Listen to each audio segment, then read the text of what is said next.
some thoughts within this. Job acknowledges the Lord's person in his life. Because when Job says, he knoweth the way that I take, he dwells upon one of God's attributes, one of God's characteristics. Now, we're learning about the nature of God in our Wednesday night Bible study prayer meeting, and we will come through these one by one. But here, Job focuses upon the omniscience of the Lord. The omniscience. What does that mean? Well, the prefix omni, O-M-N-I, means all. And then the word science means knowledge. And so when you put this together, it gives the verb meaning to know. And the whole point of this word omniscience, all knowing, all knowledge, it means God is omniscient. God is all knowing. He knows everything. His knowledge, his understanding is eternal, infinite. That means without restrictions, without limitations, and unchanging. There's nothing that occurs in Job's life or in your life that God does not know. How is that?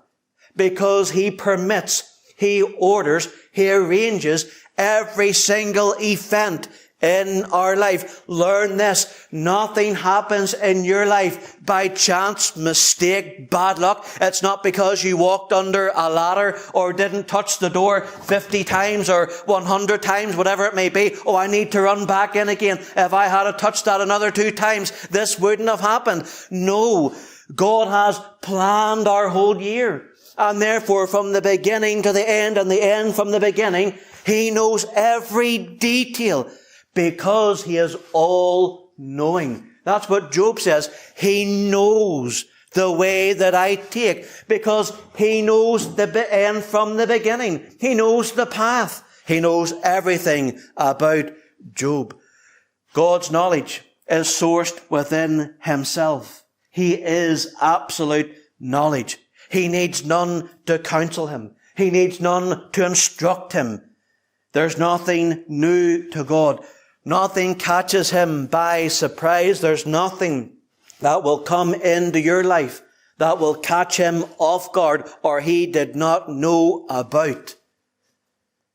It would be right to say that when situations arise in our life in 2023, health issues, setbacks, the rising of costs, discouragements, troubles, trials, and we count them unexpected. We count them as coming upon us suddenly.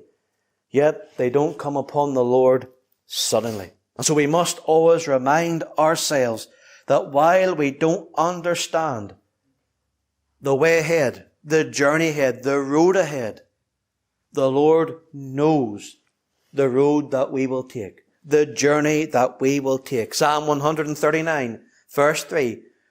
Thou compassest my path and my lying down, and art acquainted with all my ways. You see, just as the Lord knows your ways, it draws us to Christ, because Christ's own path was appointed for him.